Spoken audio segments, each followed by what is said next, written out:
Hello, everyone. This is criminal profiler Pat Brown, and this is Patron Hangout number 112. Glad you're here. If you would like to be in the chat room like these folks, I'm going to make this really quick. There's folks in the chat room. I'm going to say hello to them. But if you'd like to be in the chat room for this live or for any of my live shows, 8 a month, click on Patreon below. Please join. It supports this educational channel. What? No, Sarah says no intro. On this end, it showed an intro, so that's weird. It showed up on this side, so who knows what went wrong now? So, hi, Sarah, Lisa, Michaela. Jill is here. You can see me, at least that. Let's see what Mary is here. Who did I say? Lisa S is here. Texas Redhead is here. Let's see. Sky Ricky is here. I always hate it when Sarah's here. Who have I missed? Oh my goodness. Let me not miss anybody so you're all insulted. Mary's here. I might have said that. Kelly's here. Jill is here again or somebody. There's so many people coming in and talking to each other. So I'm never sure. But anyway, I don't know if the intro showed. Sometimes people don't see it when they're here live, but they see it's later. It always seems to be there. But let me tell you, technical difficulties, because I know you all wait around to see where everything goes to hell on my shows. And no, I do not have the $50,000 studio with the cameraman and the audio person and the tech guy and all these people around. No, this is called, looks a lot like my dining room table. Yes, it is. And, I've got my green screen, which I use during the case shows. And let me just explain this to you real quickly. So first you got Verizon coming into the house. And I've had problems with Verizon crashing my show in the last month, and we've had to have the guys out twice to do all kinds of reconstructive work. First, you got Verizon. Verizon comes in, then it comes into my laptop. So now you have the issue of how well is the laptop working? And then on that, you have StreamYard, which is a program I work through. So now StreamYard has to also work with the laptop and Verizon and all this thing. And then we have the camera. And the camera has some kind of software, which goes kablooey on you once in a while. There's also the audio. You got the mic, which does the same thing. I've got 3 lights behind me, and I don't know what I look like today, but somebody said I was kind of foggy the other day. So I decided I would work on my lights, which nothing works like you can't, turn little knobs anymore. You got to go through your app. So I went to the app and none of it worked. So I had to re-download the app, and they've changed all the programs. And I didn't know what half of this crap was because they'd added all these new things. And so you click on them and all your lights go flashing and the colors change. And somehow I think I've ended up with a yellow-green background, and I think I might match the background. so I ran out of time to try to figure it out. So this is the kind of stuff. Oh, not to mention the iPad, which things go wrong on, or the phone, which things go wrong on. So there's so many elements when you're trying to do a show. The people don't realize that, it's not that you're incompetent at doing things technically. It's that there's so many technicalities that things go wrong. So, wait, that's not what I was, see, things, I'm already clicking things wrong. Jill says, technical gremlins are a nightmare. You're more patient than I am, Pat. I don't have a choice because, it's just the way it is, I mean, I got to live with what I got to live with, so. All right. What? Is someone smoking reefer in your house? No, I have not smoked reefer since I was 20-ish, early 20s, and not touched it since then. And since my daughter is living next door, we do not play around with these things. Yeah, we're very, very strict in our lives about doing anything that breaks the law, since she is the law. And I don't think she wants to arrest her mom. But speaking of the law, I just saw this, and it was just the most atrocious thing ever. I will think I'll link it below if I can find a way to do it. So this woman in Georgia calls the police 5 times, 911s 5 times, and gets them out to her house. Do you know why? Because her 5-year-old wouldn't listen to her. And she told her 5-year-old, if you don't act right, I'm going to call the police on you. And she did. Unbelievable. So the police officer said, what are you talking about? She goes, well, I told her I'd do that. And he goes, You called the police because you can't parent your child? She goes, oh, I can parent fine. She just doesn't listen. He's like, the guy was so astounded. So anyway, he ended up arresting her because you cannot call 911 for that. That's misuse of 911. You can go to prison for that, or at least jail. So here, and of course, she was a pain in the butt when he was, no, I'm not going to jail. Well, yes, actually you are. And he says, who can take care of your daughter? Nobody. And the daughter pipes up and says, Grandma's coming over. So the mother's a big fat liar. I mean, that woman,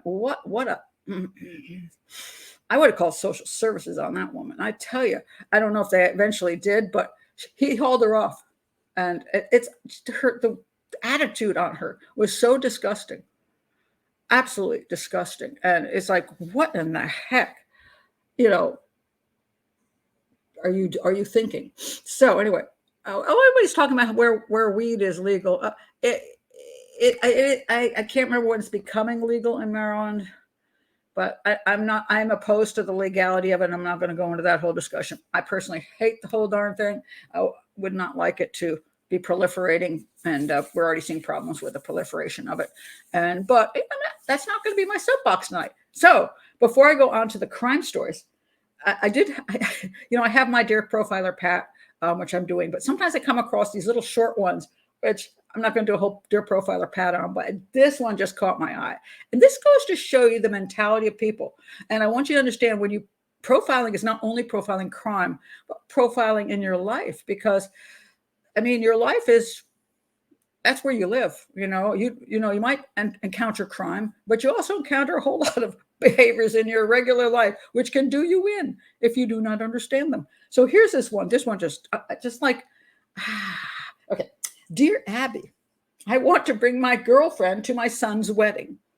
Do you think my wife will mind? Okay.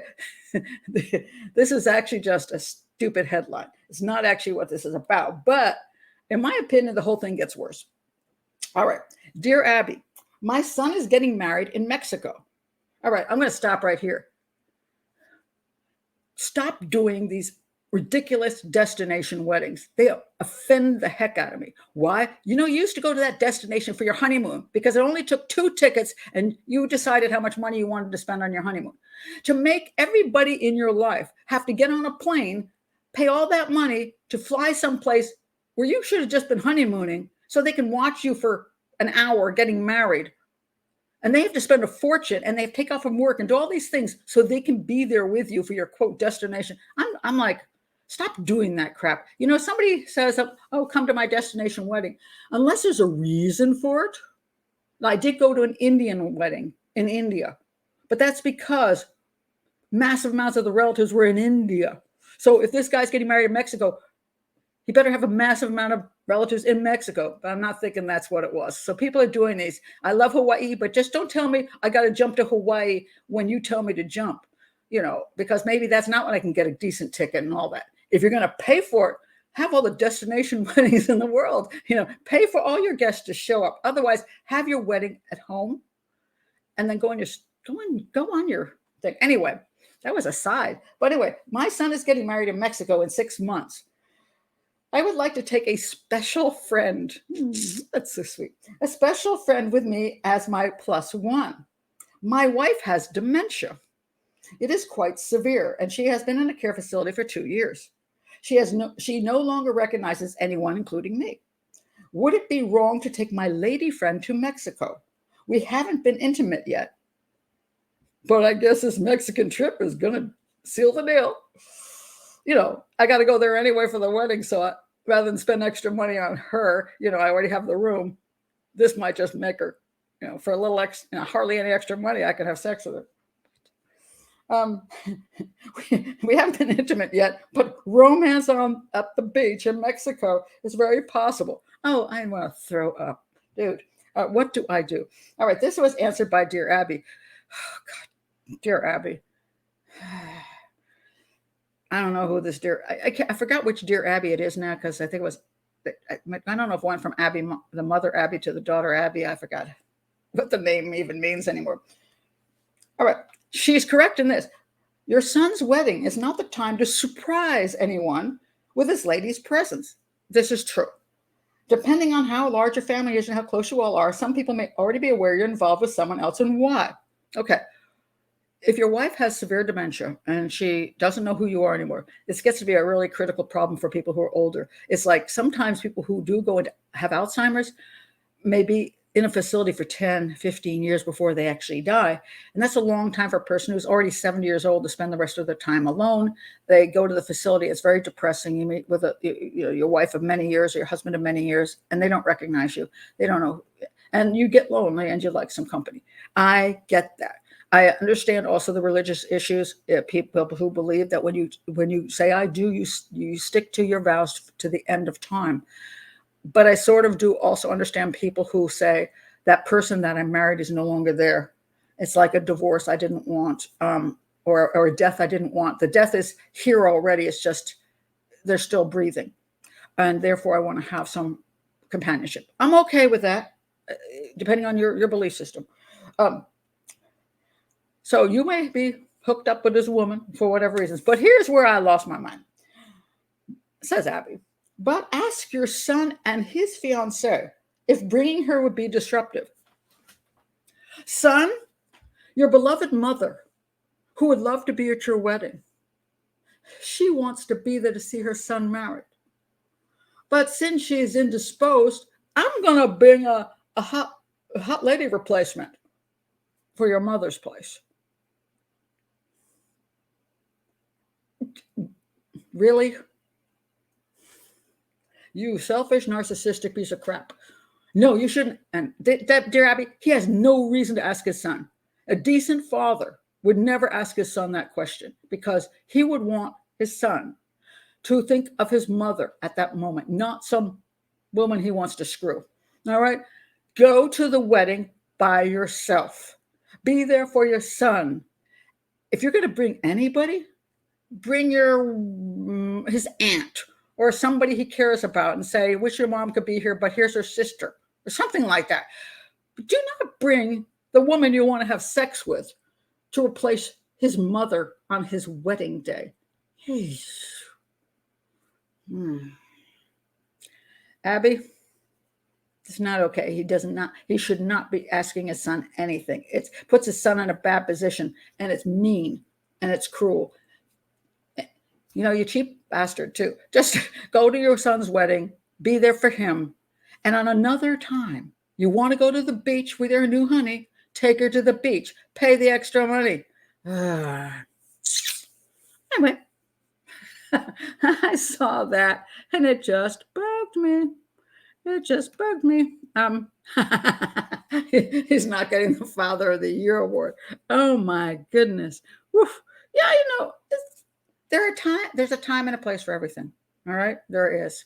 And when you're with somebody, when you're in a family, when you're with friends, whatever it is, there's a time and a place for everything.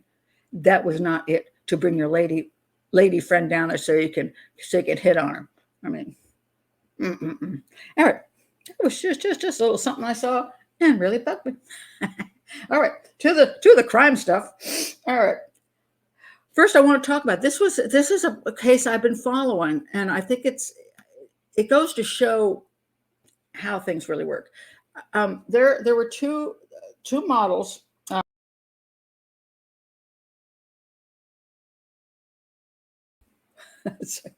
Unknown caller. Hold on, I have an unknown caller. Hold on, it's MSNBC. I might as well do this while I'm waiting to see if anything will show up. Hello, Betsy. How are you?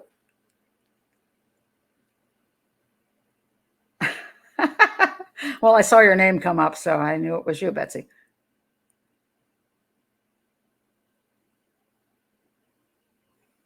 Are we talking about Maine and the mass murderer? Yeah. Right. Well, one thing is there's two things here. One is I don't work for no money anymore. And since the networks aren't paying, I'm not working. But two, also because I don't do anything on mass murderers where they use their name or tell their story, because I think the media encourages mass murders because they get all the infamy.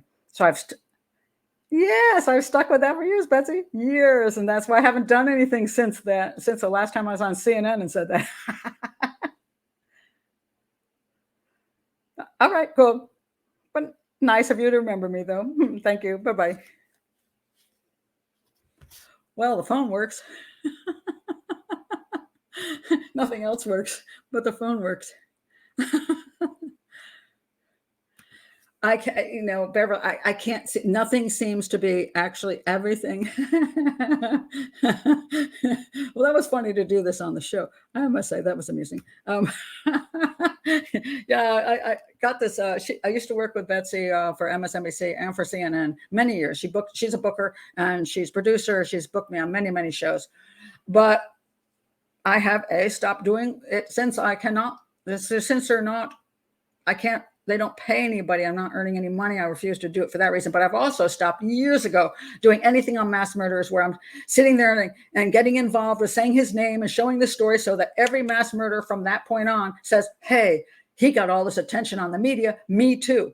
And I think the media is highly responsible for the increase in mass murderers along with psychology problems. But so I took that stand a long time ago. I'll post that in my CNN interview where there's the last time they brought me on thinking that I told them I would not talk about those things. We made a deal and then they reneged on it because they forgot to tell the host of the show. And so it's a pretty funny interview where I keep saying, no, I'm not going to talk about that. No, I'm not going to talk about that because we made a deal. So anyway, yeah, sure. I'm a woman of means.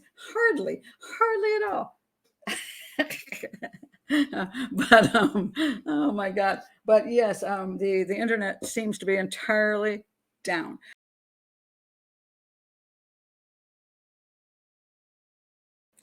Hi everybody, welcome back. A few problems with Verizon. Everything shut down for like 10 minutes. Thank you everybody in the chat room for staying here. It's the glitches tonight with the whatever kind of, well, it's Verizon. What can I say? Anyway, I want to go on to the LA models. Because there were two women, and a lot of people thought these were connected cases by a serial killer. We had this woman who was found, and she was believed to actually have been murdered. And the police came in and said, indeed, they gave that label to this particular death as a homicide. She was called an aspiring model. She lived in an upscale place, and the question is, who would murder her? And then just a little ways away, another aspiring model was murdered. This beautiful woman. And the family said this. They said her face was swollen beyond recognition. Her lip appeared busted. And what happened was they hadn't heard from her in a number of days. So then they finally got over there and they found her body in the apartment. And so a lot of people jumped online, and this is where you start getting your internet profiling going. And because both women were Black, both women were aspiring models, they lived fairly near each other in LA and upscale places. Were these both homicides, and were they connected? And what I said right away was they could be. My biggest concern was when I see aspiring models in the 30s. You don't aspire in the 30s, you aspire in teenage years, because by the time you're 30, you're over the hill in modeling. I looked up both of their names under modeling agencies and found neither. Although I think they're gorgeous, especially, my God, I think that woman she has so many stunning pictures. She should have been a top model. And that's my opinion on that, but I just think she's gorgeous. But both of them had one of them worked with real estate. I believe this woman was working in real estate supposedly, and she was working in some makeup thing that was an online thing. But I'm trying to understand how they afford upscale places. So of course the question comes in, what does aspiring model mean? Because a lot of people who live in Hollywood and aspire to be models also have side jobs to earn enough money to be in to live in certain places. And they don't necessarily say that's what they're doing. But the question is for the police. I'm not saying to the families this is what they were doing, but to the police, they have to look into this one if they're going to look at the possibility of who could have harmed these women. Were they involved in some kind of sex trade? Did they have sugar daddies? Or were they just nice ladies who, I don't know, could have gotten killed by anybody? It could have been a handyman in their building. It could be a serial killer. Who knows? But you have to look at every avenue. And the one thing that was very interesting was that there was no question she was murdered. They said that, but they didn't say she was murdered. And the family believed 100% she was murdered. So here's the story that comes out today. Cause of death is revealed for LA model Nicole Coats, whose family was convinced she was murdered. A budding Los Angeles model, again, budding, aspiring, okay, who died last month and what her family had feared had been a murder, actually had an accidental overdose of cocaine and booze. That's according to the medical examiner. She was 32 years old. She was found dead in her apartment 2 days before another model was found dead. Oh, I thought it was the other way around, but okay. From homicidal violence just a few miles away. Her family immediately suspected foul play. He said that when he looked at her, see, because by the time they got to her, body was decomposing. People don't understand what that looks like. It looks like bruising. It looks like you've been beaten to death. It's something no family should have to see. And he said, I believe it was murder. And that's not just somebody who just laid in the bed and died. But actually, that's exactly what happened. She laid in her bed and died. So it was not investigated as a homicide, probably because when they looked at the case, they found the only cause of death was listed as cocaine and ethanol toxicity. But it started a panic because it looked like two women who might have some connecting things, modeling, Black, LA, beautiful, same age, might be a serial killer. But, serial killers don't always choose people of the same race, just of the exact same age or exact same profession. It's not necessarily so. But the police did have to look there. But it turns out that this absolutely beautiful woman, unfortunately, did drugs. And I say it over and over again. Stop doing drugs. Drugs will kill you. And here she had a whole life ahead of her. She was so lovely, so beautiful. I mean, I keep saying beautiful because it's not fair. I mean, she could have been quite less attractive and she didn't deserve to die either, or shouldn't have taken drugs and died either. And people who aren't as gorgeous certainly have great lives ahead of them. But it's just one of these things you look at her and think, why? Why did you go down this route? Because, you are fortunate sometimes if you're pretty good looking. You have more opportunities. And you can also get in more trouble, mind you, because people keep talking about your beauty and you don't know if anybody likes you for anything but your beauty. But on the other hand, it opens doors for you in many places. And so it's just a real shame. I mean, she did drugs. And people don't want to say the word did drugs. They want to come up with some other fancy term for it. But you do drugs, you can kill yourself. And you destroy yourself, you destroy your future, and you destroy your family. And it makes me angry. It really does. It makes me angry because she didn't have to do drugs, but she chose to. Please, folks, stop doing drugs. You got a whole life ahead of you, no matter where you are in life, whether you're in your teens or whether you're in your 80s, don't do drugs. Well, maybe if you're terminal and you only have 3 months left in you, I don't really give a crap because you're like, hey, I might as well have some fun on the way out. I don't care about that. But if you've got a lifetime ahead of you, you do not want to be messing with drugs. And so the truth is, it wasn't a serial killer. Now, I don't know about the other woman. Was it a bad boyfriend? Was it a sugar daddy? Was it a serial killer? I don't have any idea. So, just makes me so frustrated when I see that. She had low self-esteem problems. Well, why? I mean, I don't know that she did.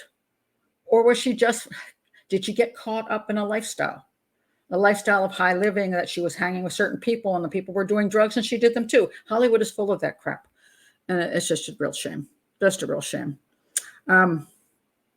Just bugs me when I see it because I just feel like what a waste, what a waste. Anyway, let me go to the one question about the nanny. All right. The nanny case, that's in Virginia, which is actually quite near me. Okay, let me see. Everything has returned to my screen so I can actually find, as long as I can find it. Since my screen has been problematic. Okay, hold on a second. Just one of those days. What in the heck happened to that now? Okay. Well, everything hasn't properly returned to my screen. That's for darn sure. Because it should be here. But it's missing. So I'm going to have to re-find it. So we're talking about the nanny case, and I got to put that back in here. Things just have all been problematic. Nanny case of Virginia. All right. So this woman, there was a family out in Herndon, Virginia, Here's the family. Oh, that's not the family. Where's the family? That's not the family. Okay, now we're still in prompts. Okay, here we go. Here's the family. All right, her name was Christine Banfield, and her husband is Brendan Banfield, and they have this little girl. Okay, so it's very, very bizarre case. So this is this family, and they were living happily together, supposedly, and they had this woman, Juliana Perez. I can't pronounce her name. This is Portuguese. She's from Brazil. Juliana, I don't know if it's Juliana Perez Magalhães, I'm going to make that up, was arrested Friday in connection to a double homicide at the home where she had been an au pair. And if you remember, I did a show on the Swiss nanny, who I believe was guilty of burning up the baby that she was babysitting for. But this case is beyond bizarre. A family au pair has been arrested in connection with a fatal February shooting. Now, keep this in mind, February. This is now October going, or is it November? No, we're still in October. October, long time away from when this happened. The fatal shooting of a man at their Reston home, according to Fairfax County Police. Authorities said that, I don't know if I want to call it Juliana or Juliana. Okay, she was 23 years old, is charged with a second-degree murder of Joseph Ryan. Oh, you say, not the wife, not the husband, not the kid. No, she got arrested for shooting this guy. All right. His name is Joseph Ryan. All right. Well, who the heck is Joseph Ryan, you ask? Well, that's what most people are asking. All right. So what they did was the officers were called to a home in Reston, Virginia.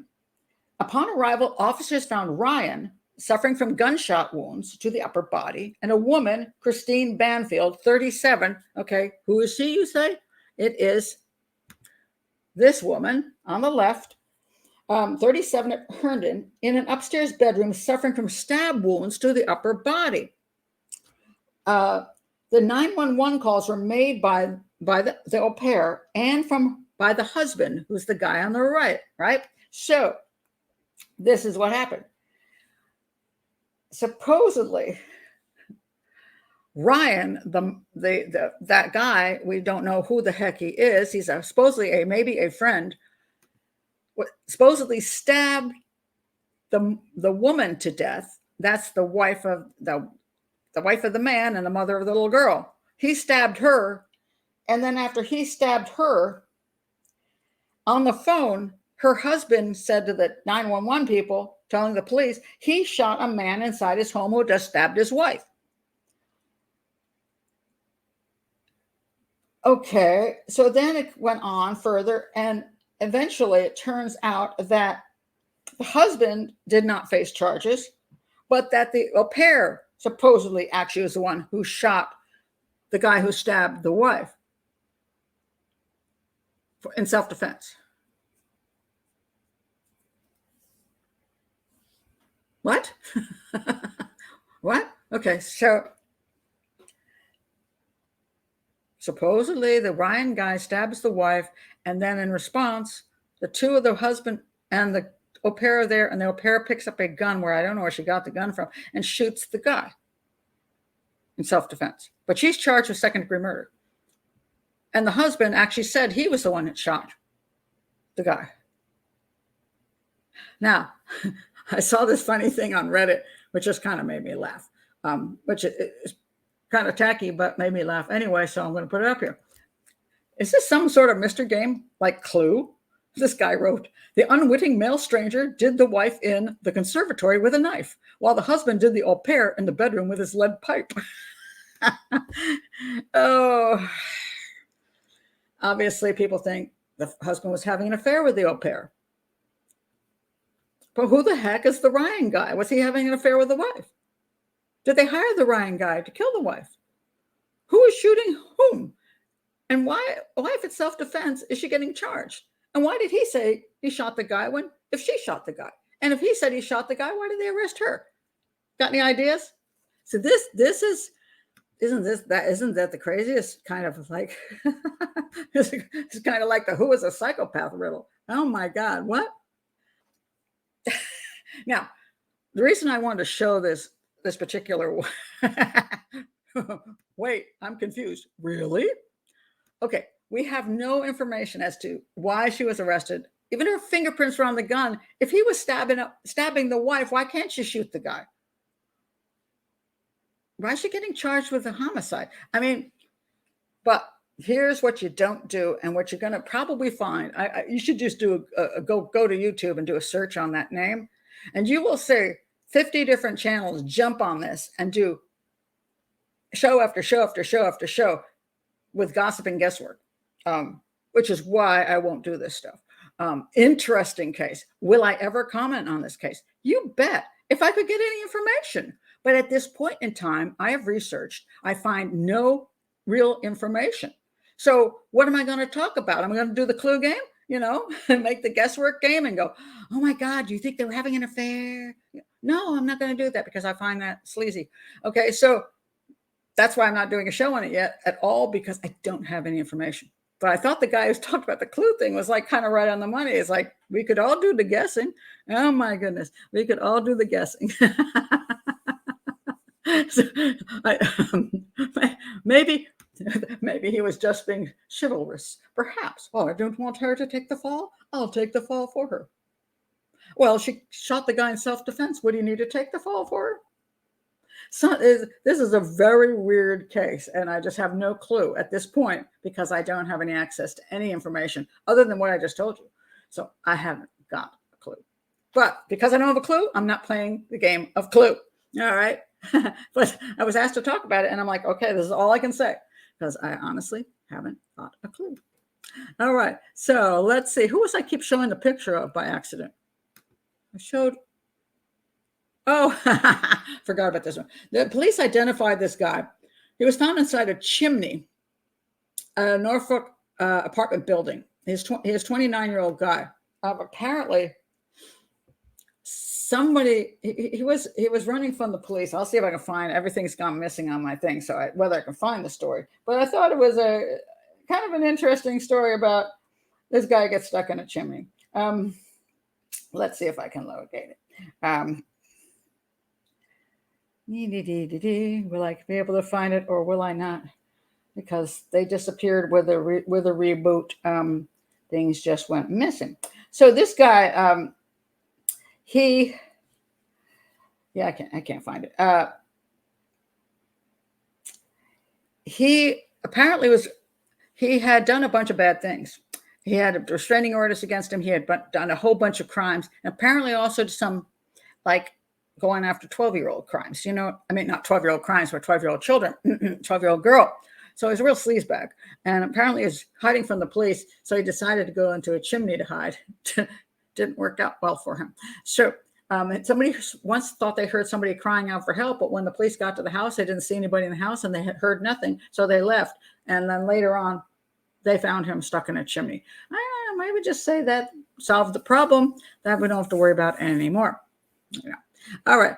I want to talk about this fella. This is an interesting situation. Somebody asked me about him. His name is Kelly Gravitt.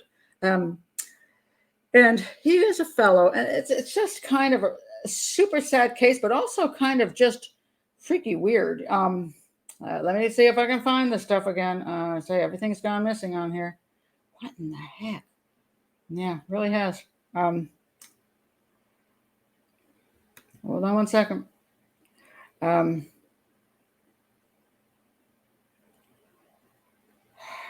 Yeah, I somehow when everything came back up, it wiped out all my stuff.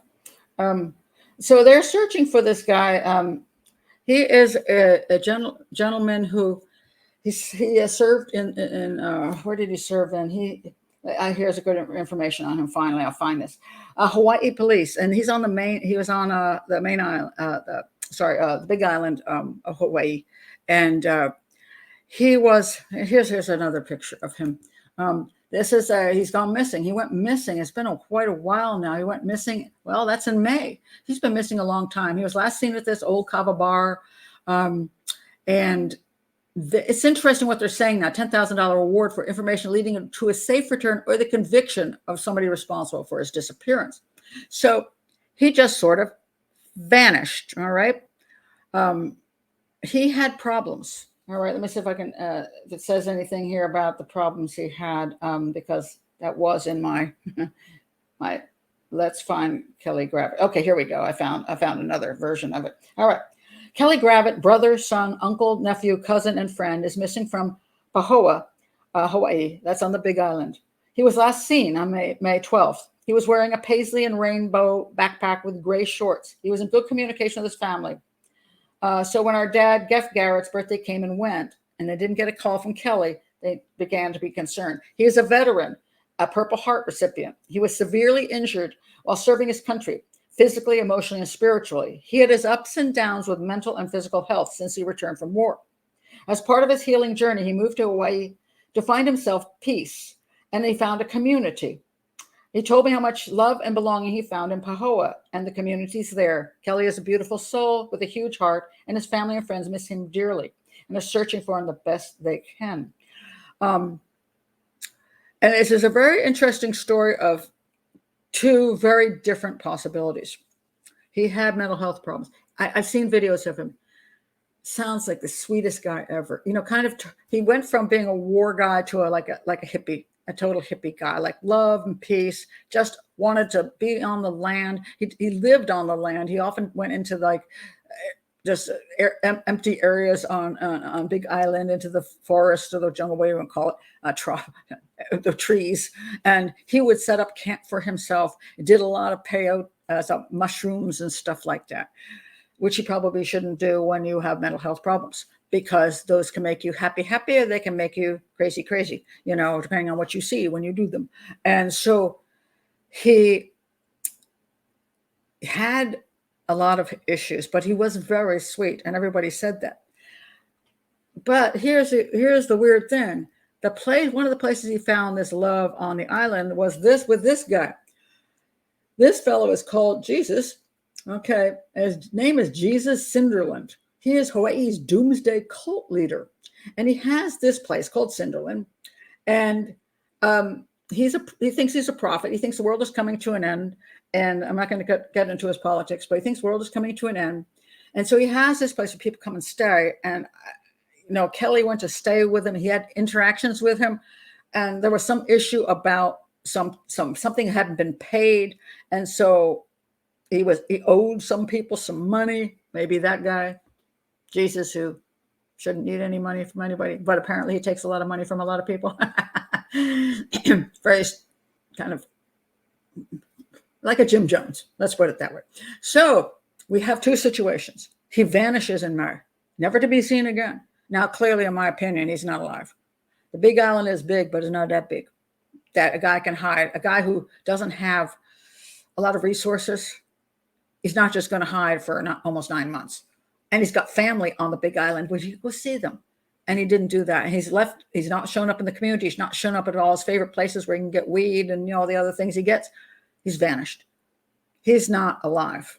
The question is, what happened to him? And we have these two different possibilities. When I talked about the issue of him having mental health problems and doing mushrooms and things like that. When people mix psychedelics with mental health problems, you never know. And this is a guy who's gone into wilderness areas, and gosh knows what happens in the wilderness area. There's also lava tubes on the Big Island. So it's hard to say whether he could have gone into some state where his body is just going to be found somewhere in the woods, or he's going to eventually be found in a lava tube that he went into and didn't come back out of, or he fell into the sea and never came back.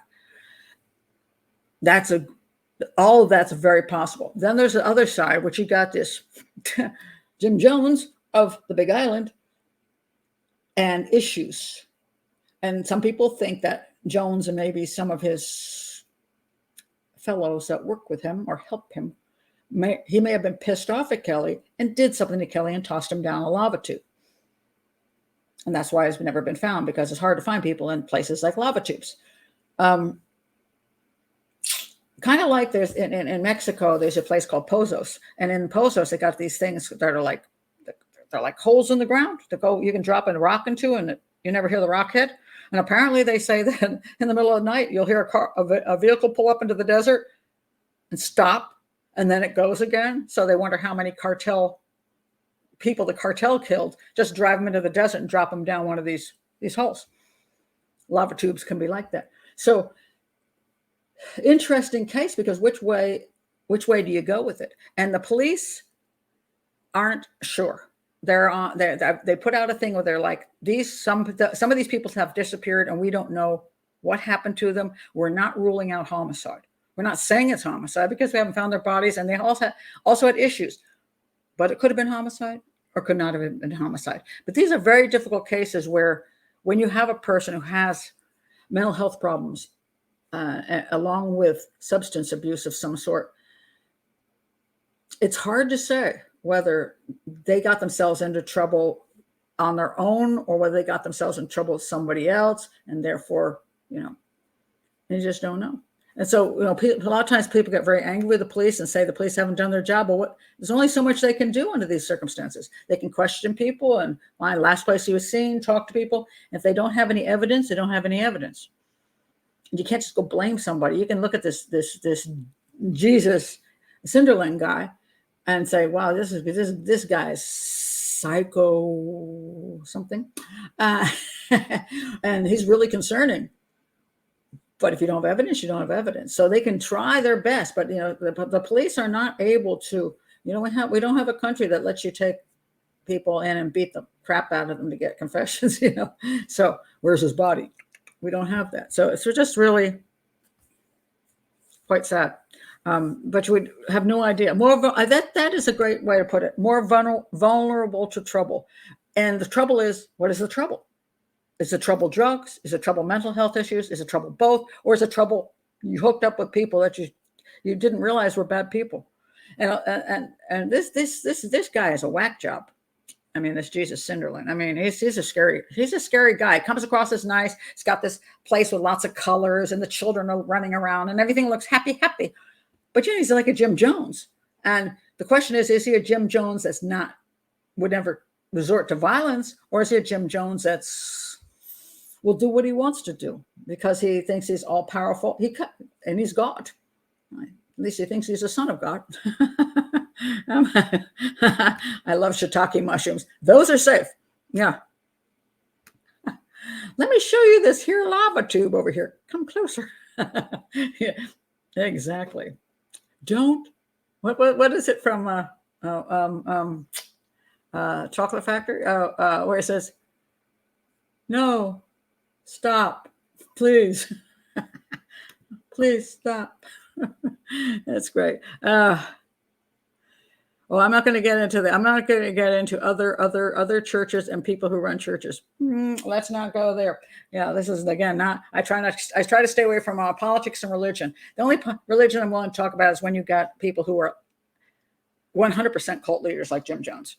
There's just no question about that, So, and he's using a lot of the cult leaders use religion. It's not that religion makes them; it's that they know how to use religion.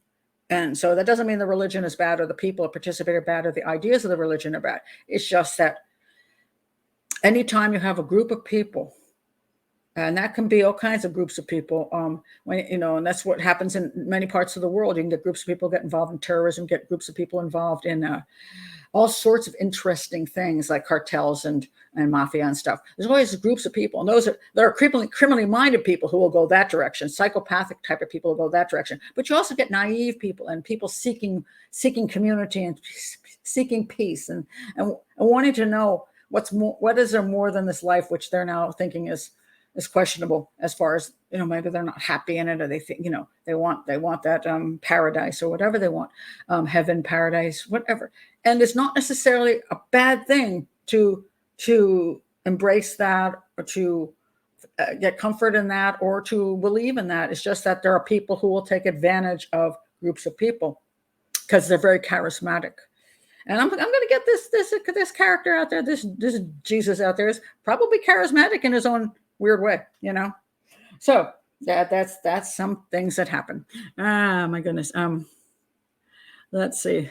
Well, there's a good term, shuckers and suckers. No, that does not equal religion. Let's not say that. That's just mean.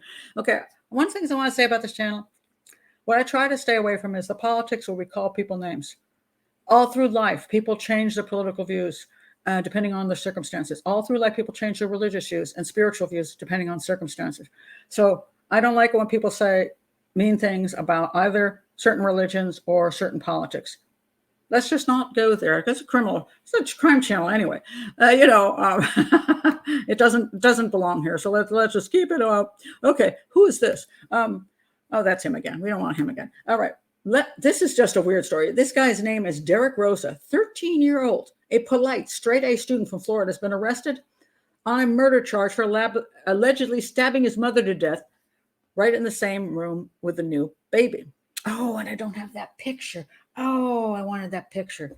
I'm so annoyed now. Okay, hold on a second. This was actually, I didn't do this one last week, did I? I don't think so. I don't think I showed this from last week. But let me see if I can pull up the picture because it's a super creepy picture. And I just think I might just show this picture in front of you. Hold on a second. I'll hold up the iPad instead of trying to get the picture over. Here it is. I don't think I did this last week, but this is him with his mother pregnant, and this is his stepfather. And the first thing people say is, why are they all in pink? And it kind of creeped people out because that's a lot to kind of put together as a photograph. That we're all going to get dressed in pink, welcoming the new baby girl. And this is his teenage boy. And I'm going to say, if the teenage boy stabbed the mother to death, the baby in the crib nearby, I'm going to say, in spite of the fact they claim he's got no noticeable issues, who does that? Nobody just does that for no reason. And you have to see issues before. I don't care if he's a straight-A student. Here's a story. A 13-year-old honor roll student from Florida has been arrested for allegedly stabbing his mother to death. I just want to point out that these days, getting on the honor roll is pretty simple. All right. Stabbed his mother to death, allegedly, as she slept next to her newborn daughter. Derek Rosa has been charged as a minor in killing his mom, 39-year-old Irina Garcia, but police in Hialeah public identified him because he faces a felony count of second-degree murder. All right, second degree. All right, I'm not sure why it's second degree, but okay. The shocking incident began unfolding around 11:30 p.m. on Thursday when Rosa called 911 to report that he had just murdered his mother. Oh, that was useful of him to do so. The officers raced to the family's apartment, found Garcia dead in her bedroom just inches away from the crib with her 14-day-old daughter, who was unharmed. Authorities say they believe Rosa waited until his mother fell asleep before knifing her multiple times in the neck. Rosa was very polite and apologetic in his interactions with emergency dispatcher and the responding officers, and not what you'd think or expect walking into a home and seeing that kind of crime. The 13-year-old murder suspect was described as a straight-A honor student, enrolled in the 8th grade at Mater Charter Middle. I don't know what that is. Some charter middle school. Rosa, his infant half-sister, and their mother were the only 3 people in the apartment. The teen's stepfather, a truck driver, was away in Georgia at the time. Rosa has no known history of mental health issues and was said to have been getting along well with his stepfather. There was no record of police responding to the family's apartment before. The neighbor said that Rosa was always with his mom and seemed calm. He would help her carrying packages or shopping bags. I never saw anything abnormal with him. Except maybe those pink shirts and some weird relationship maybe with his mother. He did not provide any information about why he did what he did. And then they took him to a juvenile detention center and later to a hospital after he allegedly threatened to harm himself. And that's what we know. 13 years old, stabs his mother to death. And people say, I had no idea he had any issues. I'm going to say there was something amiss in that family and something amiss with the new baby coming into the world with the new stepfather. But that's still not normal behavior. So I always find it interesting that people say, well, they never have showed any signs before. I don't know. I think people are very, they dismiss a lot of things that they say. Well, he doesn't have to take care of that baby. He's going to be in prison. So he's done. Yeah, well, theoretically, he's a teenage psychopath because people will try to say, well, his brain wasn't formed well enough to know what he was doing. Well, if that's true, don't let them drive cars either or do other things that they make decisions on, because committing homicide is pretty huge. That's not a minor decision. It's not like, oh my God, I fell in love with this guy and we lost control and we had sex. That's unfortunate and stupid teenage stuff. You didn't control but killing your mother is not the same thing. It's not the same thing. But I think this may be true. Sorry, I felt like the outsider in his family. I almost wonder whether that was the issue. The thing that the new family had been established, the stepfather, the mother, and the baby. And then he was forced into this collaboration with this pink shirt thing, which just kind of still creeps me out. He's not angry with the baby. He's angry with the mom giving all of her to the baby in his perception. I think so. Oh, yeah. Me and mom taking a lot of time. Oh, yeah. Yes, Clarissa, you're right. Mom will have to take a lot of time with the baby and he will be ignored. That is true. Wonder well, as far as the mental health diagnoses go, unfortunately, he never had one before. Now, when he goes in now, I mean, psychopathy should be the diagnosis, but they're going to come up with 700 other versions of it, especially if they're trying to get him off because he's a teenager. Milena says he did have issues that went unnoticed. Normal teenagers don't want anything to do with their parents. I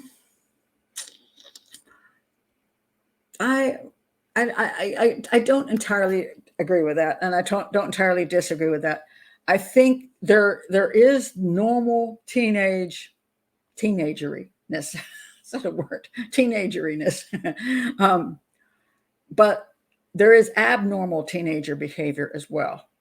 And to get to the point where you're going to kill your mother, that's pretty major. And just because some people will say, well, my kid was hiding in his bedroom a lot. He was listening to, things I didn't want. He was like obsessed with certain things and blah, blah, blah. And of course, this guy's got straight A students supposedly and all that stuff.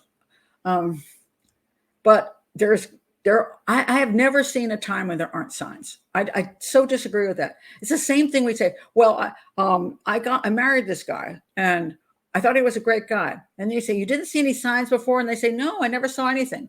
Well, and then they list like 20 things that you go, that dude's a psychopath, man. Didn't you notice? All those things you just mentioned, but they brush them away. They dismiss them, dismiss and dismiss and dismiss until, they become the victim of what they've dismissed, which is just really, really, really sad. Well, not only 13, even younger than that. We have the 6-year-old who shot the teacher. All you need is a gun to kill off whomever. Now, here's an interesting little story, if I didn't lose this one too. I'm looking again. All right, here we go. Whew. This one at least didn't disappear. 12-year-old who emailed bomb threats to Maryland schools knew the state law would prevent charges. I think he must be a straight A honor roll student. 12-year-old admitted to emailing 7 bomb threats to schools, but state law says children younger than 13 can face only crime of violence charges. So he knew they'd never be charged. The detective spoke with the suspect who admitted emailing these threats to Montgomery Blair High School 3 different occasions. He also admitted being behind separate email bombs sent to Oakview Elementary School and Silver Spring International Middle School. He was identified, but of course they're not going to say who he is. It is disheartening to accept that the individual responsible for disrupting the educational process and instilling fear in our community was well aware of the legal limitations surrounding their age. They understood that they could not be charged under current Maryland statutes. The threats were reckless and dangerous and also was a significant financial and operational burden. Here's my question, where do parents? If parents were charged with, if your child does things, I know people don't disagree with this, but if that child is in your care and that child shoots the teacher, I think you ought to go down with the child. If your child is a mass murderer and it's your gun that they took, you should go down with the child. If your child is calling in threats and it costs the the community and the police a lot of money, should charge the parent with whatever amount of money it costs them, and perhaps remove that child from their custody because they're shitty parents. Do something. But every time we just ignore these things and let the parents just return the kid to the parent, that 6-year-old was returned to his mother, the one who shot the teacher. And the mother, she's been doing as many bad things as she's been doing before. He was just returned. Not only was he returned to the mother, he went to another school under another name so that nobody would know who he was, so he could go and hurt other children and teachers. Insanity. So we hold nobody responsible. If you can't hold the kid responsible, maybe the parent should be responsible. If your child's out there carjacking people, maybe you should go down with them. But we don't seem to have any issues about these things. We just let it go. Oh, Sarah says, I had a coworker who had her nose broken by a patient. She had to have cosmetic surgery to fix it. She was given a 3rd-degree assault, and she had 3 other violent cases pending. Got community service. Well, there you go. Community service. It's insanity. Community service. That stuff just drives me crazy. Because first of all, you've already served the community in the worst way possible. What are you going to do now? You're going to work at a soup kitchen for a few weeks, and that's going to make up for what you did? Somehow, where are they getting the guns? Usually from the parents. In many of these cases, the mass murder cases, from the parents.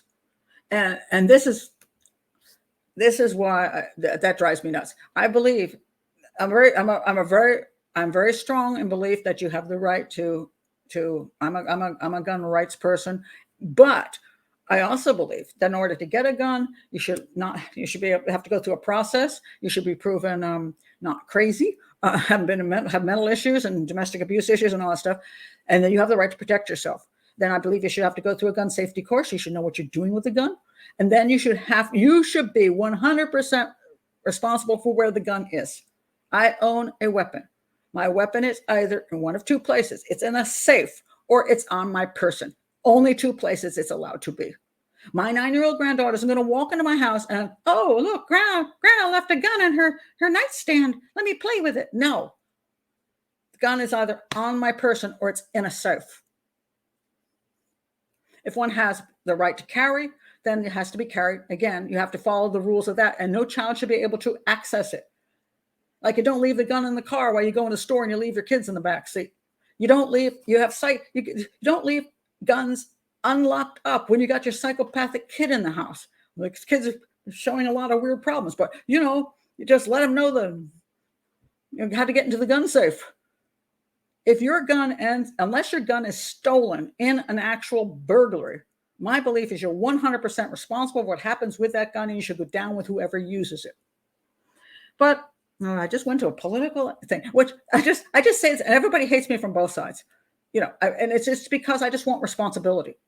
There's responsibility. You are going to own a weapon. You are responsible for that weapon 100%. I don't see what's so odd about that. Yeah.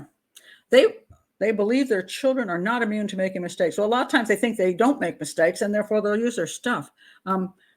People put guns in the hands of their toddlers just because they live in a rural. No, that's not true. Again, it's not because it's a rural lifestyle.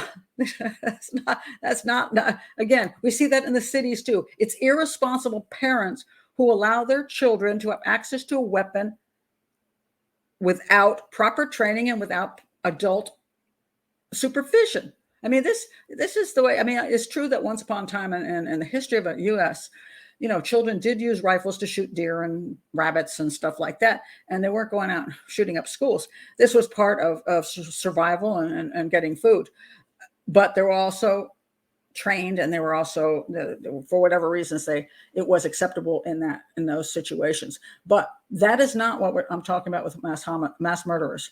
Mass murderers, we have psychologically disturbed young people and also people of older ages who unfortunately, especially when the younger kids, the parents are remiss in their duties as parents. And we have to stop allowing, thank you. That's what I want to say. It's negligent, irresponsible, and criminal to let children access guns. It's not their gun. If they have the right to have that gun, they should go to the gun store and have to go through all the stuff to get it. But they're not old enough to do that. That's why you're supposed to be an adult. Simple stuff. But, anyway, let's see what else I want to talk about, because, we had so many issues today that let me see what I wanted to get to here. Let me look at my other pictures. Let me get away from the gun. We're getting so arguments on these things, and I just don't want to do it. But who's this? Do we already talk about this guy? Oh, that's Derek. Okay. I wanted just to point out this was I'll do the two serial killer things that I wanted to, for the reason I want to talk about where things seem to go wrong in certain serial killer investigations, and you wonder how this is possible. So let me talk about this guy first. This is a guy, this freaky dude. He was called let me find my stuff here. And let's see if this one didn't disappear. Here we go. Oh, thank God. One that didn't disappear. All right. He was called the Zombie Killer. And this is his real name, Brian Patrick Miller. He finally got arrested in 2015 for the murders of these two women. But listen to this story. All right. So apparently, Brian Patrick Miller violently murdered two young women in Phoenix. Now, I want you to pay attention to the word Phoenix. He killed both these women in Phoenix. We're not talking about somebody who was going from city to city where you wouldn't connect the crimes. Both the women were killed in Phoenix, but it gets worse. He went decades without being caught. By the time police caught up with him, he had a new persona and was hiding in plain sight. Genetic genealogy and DNA would be the keys to identifying him as a killer. Now, why was he not? Whatever happened? Why was this guy running around? All right. By the time 2014 came around, he was known to many in the Phoenix area as a zombie hunter. A comic book-inspired character wore a mask and a long trench coat and carried a fake Gatling gun. He drove around in a tricked-out old police car and attended events, taking photos of fans and even police officers. They never knew what had really happened. Now, here's where it gets interesting. In 1989, so now we're talking the 20 years back, all right? A Phoenix woman, again, the word Phoenix. We're talking about one city. We're not talking about different cities. One city, Phoenix. In May 1989, a Phoenix woman named Celeste Bentley got off a bus at the same stop as a 16-year-old Miller. Well, when he ran by me, I thought he had just hit me, Bentley said. But then I reached back to my back and I pulled my hand up and I saw blood. Miller had stabbed Bentley in her upper back. He was caught and charged with aggravated assault and sent to a juvenile detention center where he stayed until he was 18. Okay. He stabbed her in the back. He got 2 years as a juvenile. Now, he was not an unknown person. So Phoenix, stabbed woman in back. All right. So then, well, while Miller was in juvenile detention, his mother, Ellen, now at least his mother, Ellen, wasn't an idiot like some of these other parents who don't seem to know their kid is a psycho. All right. While Miller was in juvenile detention, his mother, Ellen, made a strange discovery. She told police she found a disturbing note while cleaning his room. The note, with the heading Plan, on the second page, detailed a sadistic scheme to torture and kill a young woman. It says here, 1, kidnap the girl, 2, tie her up in the truck, 3, take her to some, I can't read that part, and then 4, cut her clothes off, and then it goes on, obviously, to what worse things he wants to do to her. Well, at least this mother didn't think, oh, that's no big deal, he's just a teenager. Obviously, she thought this is concerning. Since he'd already stabbed a girl in the back, it's really concerning. So she was decent enough. She gave the note to the police and refused to let him return home. So he moved into a halfway house. Now, this mother's not stupid. Don't put my kid back in my house. He's going to stab me in the back, too. At least the mother's not an idiot. All right. So now time goes on. Now, that happened in 19. Okay, so in 19. Let's see. Yeah, let's get this. 1989, stabs the girl. And he stays in the. How long did he stay in that place? Until he turned 18. So I guess 2 years. Then gets out. 1991, he gets out from the halfway house. In 1992, Angela Brasso disappears. On the eve of his 22nd birthday, a Phoenix woman named Angela Brasso went out for a solo evening bike ride. Her boyfriend, Joe, stayed home to bake her birthday cake and expected her to be home within the hour. When she didn't return, he took his bike out and rode around looking for her. And then he told investigators he went out 3 times that night looking for her, but couldn't find her. The next morning, they found her body in a field next to the apartment. She had been fatally. What do you think happened? What do you think happened to her body? What's your wild guess? How was she killed? Does anybody have a clue? How do you think she, what wound did she sustain? What wound was it? Stabbed? Yes. Stabbed where? Lava tube. What are we doing? Back on the lava tube? No strangulation. No. Thank you. Stabbed in the back, says Texas Redhead. Absolutely. Stabbed in the back. And she was also stabbed in the back, sexually assaulted, and decapitated. Her head was found, nowhere found. They discovered she'd been attacked on a nearby bike path, and her bike was also missing. 11 days later, they found her head in the Arizona canal. About 2 miles from her body was found. And they believed that he might put her head in a refrigerator temporarily. All right. Now, you're in Phoenix. You find a woman who's been stabbed in the back right after a guy who stabs women in the back gets out of a halfway house. Did they bring this guy in? Apparently not. So then, in 1993, just a year later, Melanie Bernis goes missing. 10 months later. High school junior Melanie Bernis took an evening ride with her mother while her mother was making dinner or out for dinner.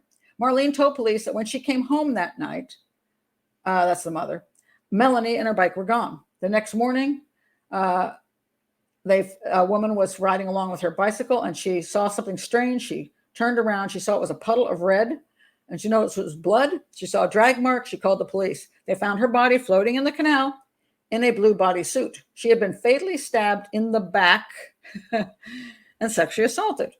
A matching DNA profile was found on both victims. Then it became known as the canal murders. So now you say, okay, they have DNA, 2 women in Phoenix who've been stabbed in the back right after a guy who stabs women in the back who wants to also, with a list of things that he said he wanted to do to them, that this would be obviously his escalation to doing those things. So you would think they would have done something. In 1994, gets worse, investigators received a tip suggesting Miller may have had the distinctive teal bodysuit that was similar to the one Melanie was found in. They never pursued Miller. And the case went cold. From that point on, they got tons of tips and hundreds of people were persons of interest, but they were unable to find the person responsible for the crime. Why? You had a tip that this guy had it. You look up the guy, you find he had been arrested as a juvenile for stabbing women in the back. It's unbelievable. And so in 2011, then they start working on, the cold case unit starts working on this, and he said there were over 600 persons of interest in the files, but not one who stabs women in the back who just got out of a halfway house. So he started with all those people, Then they did the they did the DNA stuff, and they found 6 people that came up, and Miller was on that list. Oh, one of those names was Brian Patrick Miller, a 42-year-old man with a juvenile record for stabbing Celeste Bentley. So then they went and did surveillance, and they did one of these things where, they try to get a cup, make him leave a cup so they went through this whole process to get his DNA, which I always think is kind of crazy. Not allowed to ask a person for their DNA. Now you have to go through a whole charade to, have them leave their DNA on something. So they did, and it proved to be a match. And so they got him finally. And so it's Brian Miller. He's charged with first-degree murder. And he said, oh, I don't know how it's possible my DNA was there because I never killed anybody. Okay, whatever. I look at a case like this and I think to myself, how the heck? You had a guy who was 100% the best suspect and you just, what? I don't understand it. I really don't understand it. Now, maybe this media thing is full of crap. Maybe they're lying about this. Maybe they did investigate him and couldn't come up with evidence, so they just left him on the suspect list. I don't know. But then again, I wonder, do they not recognize things that are patterns that you should recognize? So the guy's a clear psychopath that stabs women in the back and has a wish to go further. How does that not make him a number 1 suspect when he was in Phoenix and they're in Phoenix? It just blows me away. That one.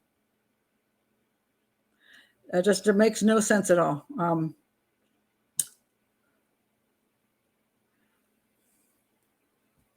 not sure I understand that.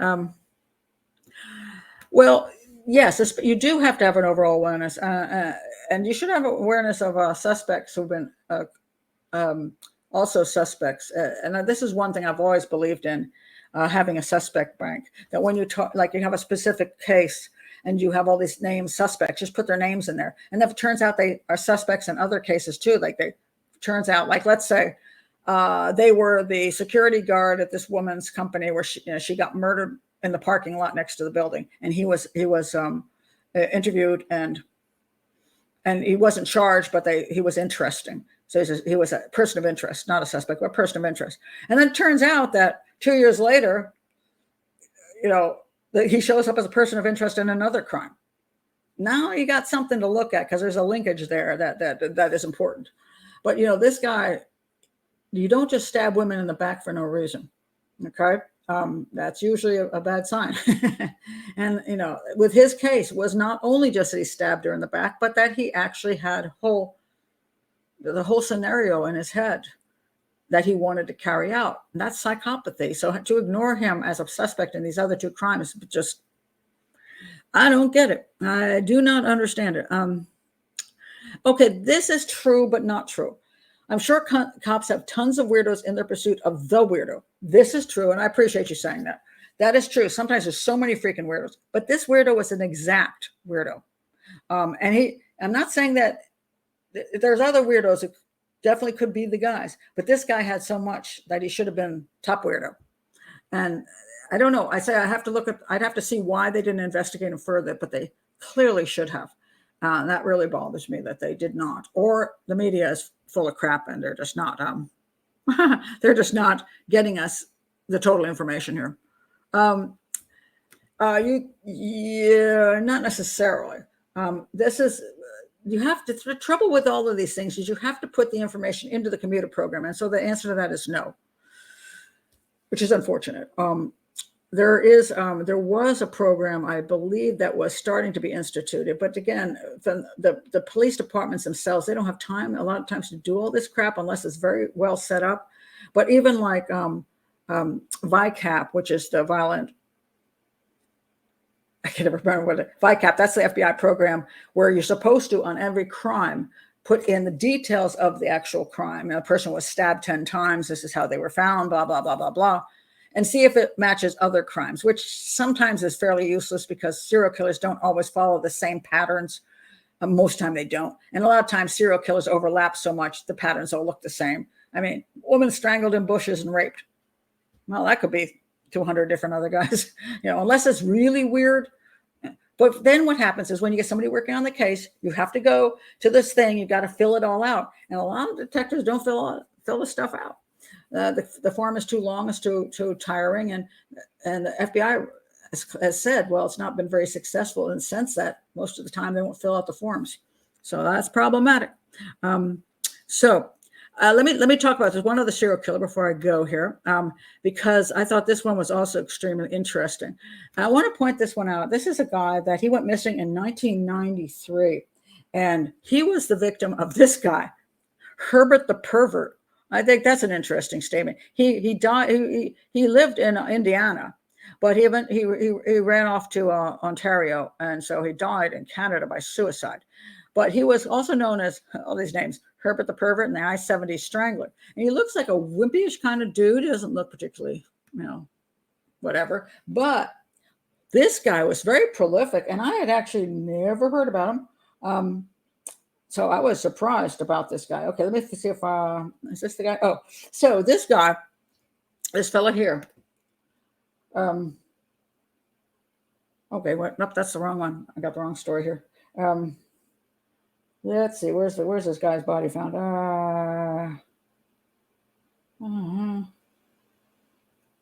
Hold on.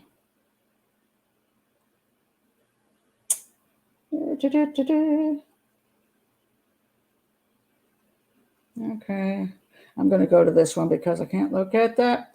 All right. Oh, the mystery solved. There, I found it. It's very hard to read these little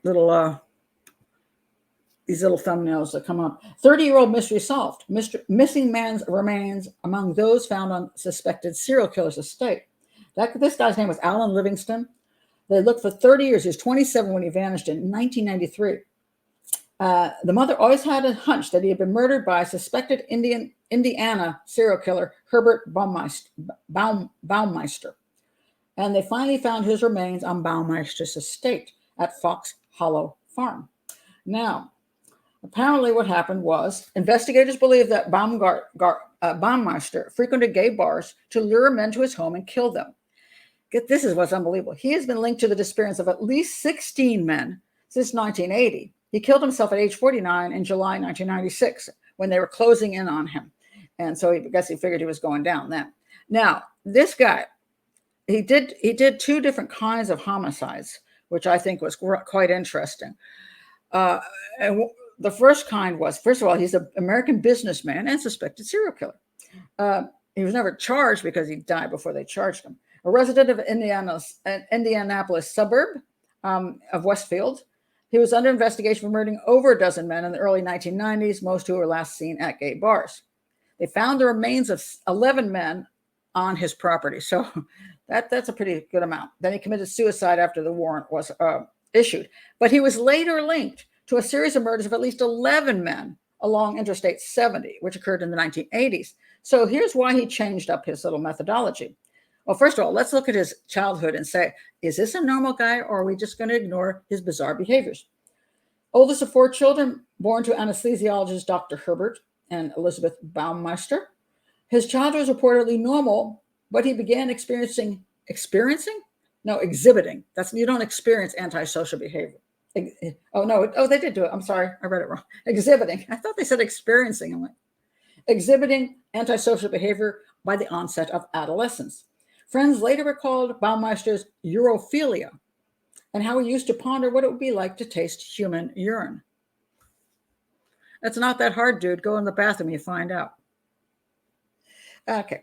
Baumeister also enjoyed playing with dead animals and urinating on teachers' desks. Yeah. In his teens, Baumeister's behavior caught the attention of his father, who secreted him off to mental examinations. Well, at least his father recognized it. Dude, your son's a psycho. He was subsequently diagnosed with paranoid schizophrenia, which is, they like to toss that around a lot, and antisocial personality disorder, which is psychopathy, but did not receive further psychiatric treatment. Well, because if you're a psychopath, it doesn't work. But if you were really schizophrenic, you should have received constant treatment and medication, but apparently not. He focused on sports in high school. He didn't become a part of the in crowd. He didn't blend in. Well, maybe because you pee on teachers' desks and play with dead animals. Maybe they're like Jeffrey Dahmer. Sounds kind of familiar. Interesting enough, we all know about Jeffrey Dahmer, so much about Jeffrey Dahmer, but so little about this guy. I never even heard of the guy. So he withdrew and spent many hours alone and did not date. All right. Then he went to Indiana University, and he went through a series of jobs marked by a strong work ethic, but increasingly bizarre behavior. He married Juliana, and they produced 3 children. Salter, that's the woman, Juliana Salter, she said that they'd only been sexually intimate 6 times over 25 years of marriage, and she never saw her husband nude. Okay. 6 times, you had 3 kids. So 3 of those times must have been those 3 kids. The other 3 times, what the preliminaries to the 3 kids? I don't know. Amazing when people stay with a creepy dude like that. I mean, you have 3 children in a house with creepo. I mean, really? Okay. 6 months after his marriage, he was committed to a psychiatric hospital by his father for 2 months. His wife said he was hurting and needed help.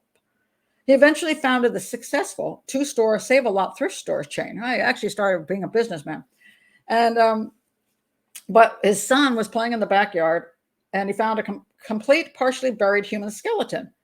He explained to his family, because his wife is a dunce, apparently, that it had been one of his father's dissecting skeletons, and had been stored in the garage and buried in the garden. And he buried it in the garden again after he cleaned out the garage.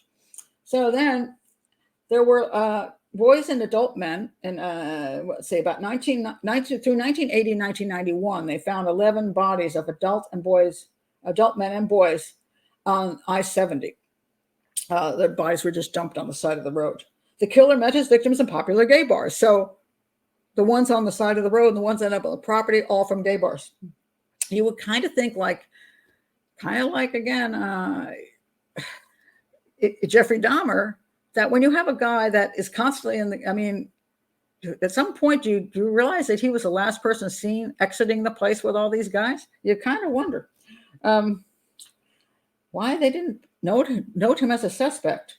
All the victims were found later. They were found naked or partially clothed near Interstate 70, or often dumped in rivers and streams and ditches.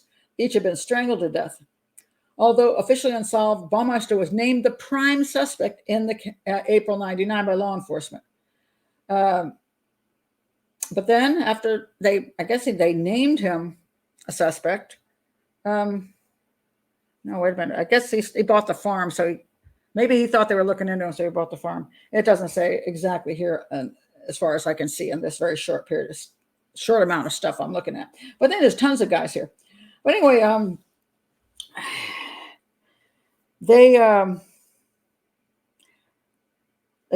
so in the early 1990s, yes, they started questioning people. And there was a guy supposedly named Brian Smart. This guy thought he had killed his friend. And they found out Brian Smart, through a license plate thing, was actually Herb Baumeister. They approached him and told him he was a suspect in the disappearances, asked to search his house. Both he and his wife, Julie, refused to allow them a search of the property. So here we have the wife just helping out again. Both by 1996, however, so this was now a year later, she became sufficiently frightened of her husband's erratic behavior. After filing divorce, she consented to the search, and that's when they found all the other remains, and they went after him. But what I find interesting about this, a couple things. One is that we hear about Jeffrey Dahmer, but this guy killed probably at least 24 men from gay bars. And he had a history of weirdness, just like Jeffrey Dahmer. I guess the difference is he didn't boil their heads in pots in his apartment, so he wasn't as interesting. But we don't hear as much about him. But the other thing I wanted to point out, because I think this is really important, I often point out how women become victimized often through two things outside of their boyfriends and husbands and just walking down the street in the dark and getting attacked by a serial killer. Prostitution and anonymous sex. In other words, when you go with people you do not know for fun or for money, you put yourself in a very dangerous situation.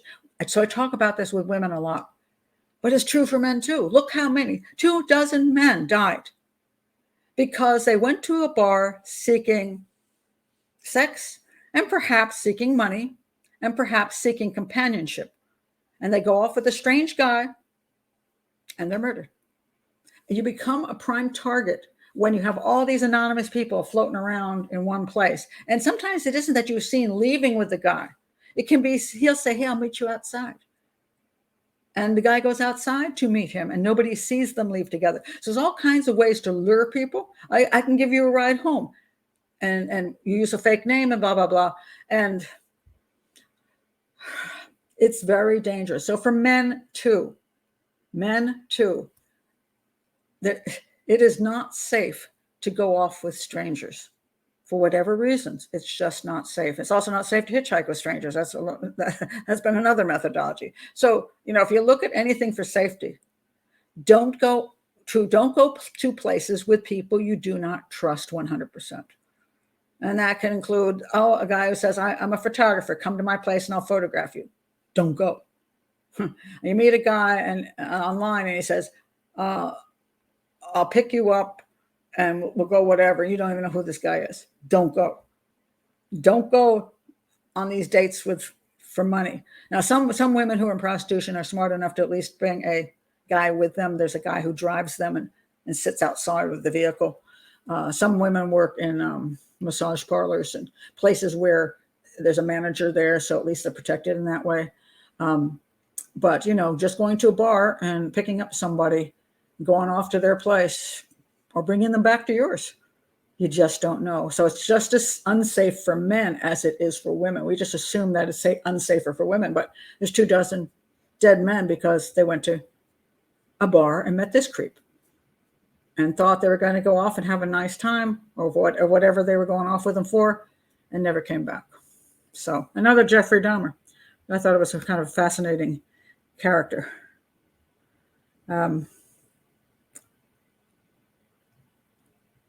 Well, accepting lift from truckers again, where we're talking, there is that whole FBI thing where they're looking to see the serial killers who are truckers, because obviously if they move from place to place, most serial killers are not truckers, because that's just generally speaking, there are just a lot of serial killers throughout the United States, and they work out of their homes in what areas they live in.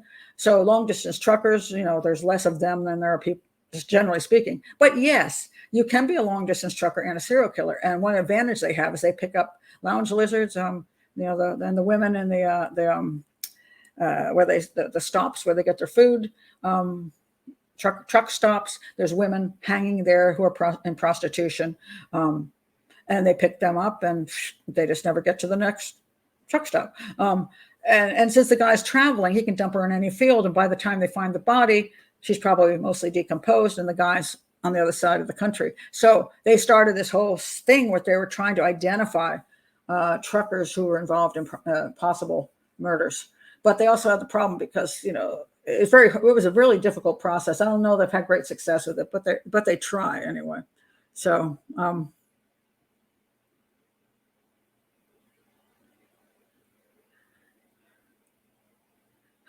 but there's actually, I didn't hear this one. If you drop your keys in lava, let it go, they're gone, man. Well, we're not talking about lava. We're talking about lava tubes people go into. Pat went on a Zoom date during COVID. She was doing it safely. And I also knew who the person was. Okay. I knew who the person was. I did a background check on them. I did all that stuff because not taking chances.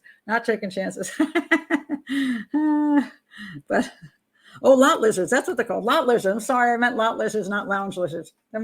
There's some of those too. Lot lizards. Yes, exactly. Transient. Yeah, transient is that always causes such a huge problem, because if somebody's involved in moving around a lot, that's one of the reasons police get accused of not investigating certain prostitute killings, because the women or the men are transient. They're in an area, and then they go from that area to another area. For whatever reasons, they leave. And so just because they disappeared doesn't mean they're dead and were murdered by a serial killer. A lot of times it just means they moved to another area, they're working there, or they're getting drugs, or whatever they're doing there. They're just moving around. And sometimes it takes a while before you start finding bodies. You go, oh, wait a minute, it's a serial killer. And then you can start focusing in, knowing that you really actually have a serial killer at play with the women who are in sex work. So, but it's tricky.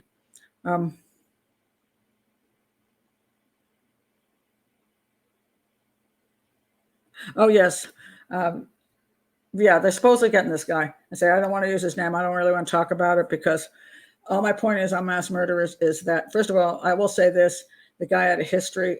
He had actually made terroristic threats. He was known, and nothing was done about it. And that to me is, and people said he was a problem, and he was known to make a terroristic threat. And so, leave that guy out there, and you have to. And I want to point out the two things of mass murderers: teenagers or middle-aged. There's those two general places. Teenagers, because they don't see any future ahead of them. They hate everybody. They hated school. They think everybody sucks, and they just want to get back to the whole world because they don't see future. And the other side is the middle-aged guy who has already spent 20 years trying to get to the future and thinking he always thought he was going to do better, and then he gets to middle age and realizes he's a loser. And when he thinks he's a loser, I didn't make it as far in life. I didn't get a woman. I didn't get a guy. I didn't, whatever it is. I didn't get something. I didn't get a good job. I didn't make management. A lot of times the mid-age guys will actually shoot at the places they work at, as opposed to just a general location. Kids often pick schools, but a lot of times the middle-aged guys will pick a place they worked at recently, because they want to take it out on workmates. But those are two times in life when mass murderers attack, but also because the media keeps giving them so much infamy that they feel that they've been ignored in life. They're never going to be anybody. And by doing this, they're going to be somebody. And they're not incorrect, because they're already, this guy already, his name is everywhere, his face is everywhere. He's finally somebody. And you know, it's really sad. I don't know it's a weird societal thing because we have a lack of community. I don't know if that's one of the big problems we have, is that why does one feel a need to be known to a huge number of people? I mean, theoretically, when we had smaller towns and more cohesive areas where you grew up in a town, you had your family there and your relatives were there, you were known in your town. You were known in your town. You were the town baker. You were the town cobbler. You were, you know, whatever you were the town something. Could be the town hooker, but, but at least you're somebody in that town. And now the idea is that it's not good enough to be known to the people around you or known in a smaller group. You have to be known hugely. And that's really sad. You know, I mean, sometimes if you can be somebody to one person, maybe a grandchild or maybe the people in your church, you know, that you know, you're the one that shows up at the hospital when they're ill. I mean, I think, you know, in life that is certainly fine. I mean, I don't know why it has to be more than that, because in the long run, we're all forgotten by the human beings, unless you want to end up in a history book. And I guess that's the thing. They want to end up in a history book. You know, I'm pretty sure that I will vanish much more quickly than the mass murderers will vanish and the serial killers. So 100 years from now, everybody will be talking about the serial killers of the 1900s and 2000s, and no one will have a clue who I am. So, so maybe they're right. You know, I can be on television, I can do all this stuff, but I will fade, which is okay with me. I just hope some of my concepts will remain for future methodologies. And I hope that I have some impact on people that I actually know, and maybe you guys, and helping in life or whatever it's going to be. I don't have to be remembered forever, but these people really want to be remembered forever because they feel like they didn't get their just whatever, not just desserts. They got, you know, they should get their just desserts, but they didn't get enough attention when they hadn't accomplished enough. You know, because usually the reason you're a mass murderer is because you are kind of a failure, not because you're a failure because you didn't achieve the biggest things in life, but because you didn't do what you needed to do to have good relationships. You didn't work hard to do these things to have people respect and love you. So maybe, you know, it's your fault that you're even there. But, you know, people will blame it on bullying, and people will blame it on da. And yes, true, they might have grown up in shitty families. I mean, there's all there's a million concepts as to why it's true. You know, psychopathy usually does start in the home, and it starts young. With a, you know, yeah, I mean, we can throw blame around everywhere, but what we can, so we can't really fix all of that. We can work on better families and better parenting and better community, better schools, which we definitely need to do. But we also need to stop giving them all the attention, because that's the number one thing they want. And the networks will not stop. They will not stop. And it's just so frustrating. Absolutely frustrating. But yeah, anyway, that's my thoughts on that. Oh Lord. Most people will take mass attention, be it good or bad. That's probably true. And that's why we have people doing, they're on OnlyFans. That's why we see Britney Spears doing really trashy dances on TikTok and stuff. And I'm like, you're a famous singer, famous entertainer, artist. And she has her new book out, you know, and that you do things that pretty much anybody could do in their house, and just some woman with a decent body can just bounce around. And you think, why are you doing this? I thought the same thing about like older actresses who suddenly feel a need to be nude. It's like they have to prove it at 60 years old, they still have a great body. Why? Why do you need to do that? You're already a famous actress. You've done all these wonderful things. Why do you have to get naked? I mean, but it's weird. It's like the lack of attention drives people crazy, and they will pursue it in any form they can. So that was a good statement you made. That's very, very true. well, well, scared to go out your front door. Just don't go to a bar and pick up somebody you don't know. That's all I'm asking. That's all I'm asking. Oh, Lord.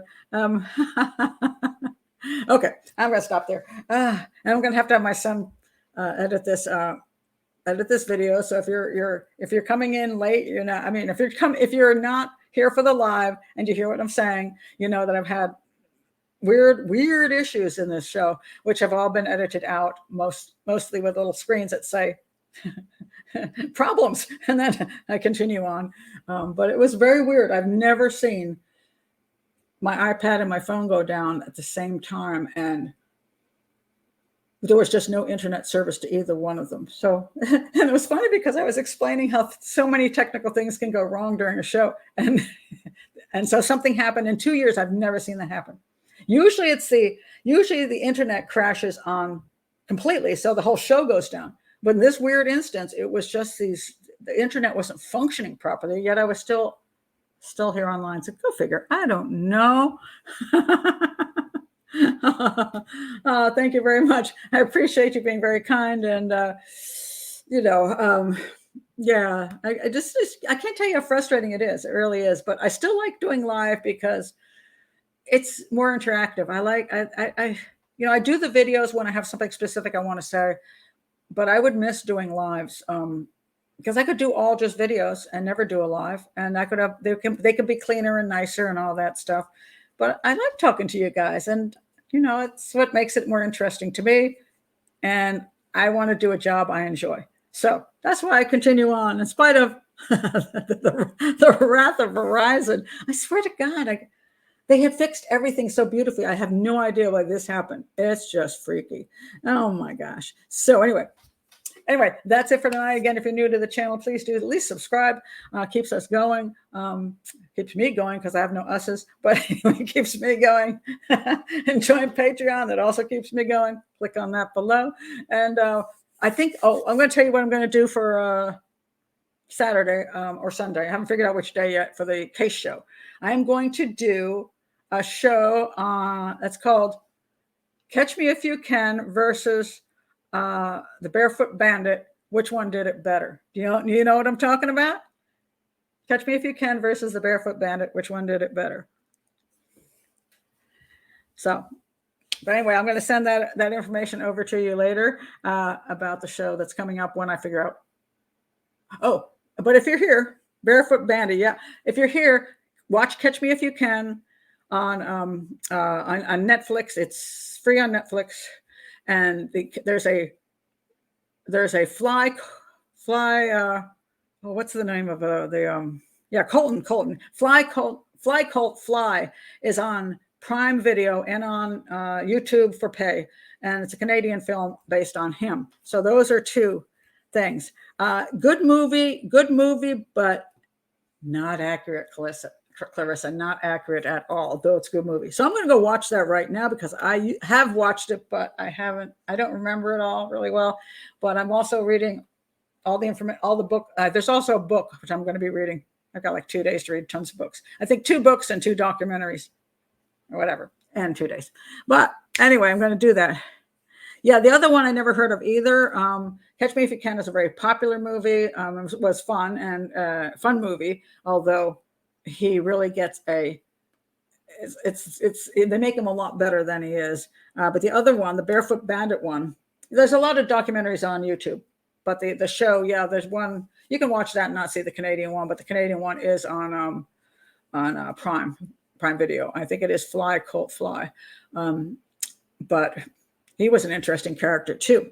So we're gonna, so check those out. So for the show that's coming up this weekend, and I'll be discussing this, the psychology of both these guys, the psychopathy of both these guys, and what really is the truth about both these guys and why people do it. Because I actually have a story from my own history. Of course, you know my stories. I have an actual story from my own history where I have a woman I know who was pretty much like the Catch Me If You Can guy. She was really amazing as far as her lies and fraud went. Just phenomenal. And she was good at it. She was really good at it. So I'm going to be going through her Fan of the author. Oh, I was looking at this. I'm reading Killing for Sport by Pat Brown. Oh, wait a minute. Are you a fan of the author? Shh. She may not be. Don't put her on the spot.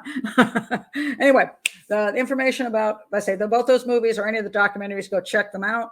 The thing on when I'm going to do it is probably coming out tomorrow. Okay. So anyway, bye everybody, and sorry about all the weird problems tonight. That was just bizarre. I didn't even have a clue what was going on there. It just keeps saying I might have a connection issue. Well, no kidding. You think? I don't understand how I'm having a connection issue like that. But anyway, thank you for being here. Bye.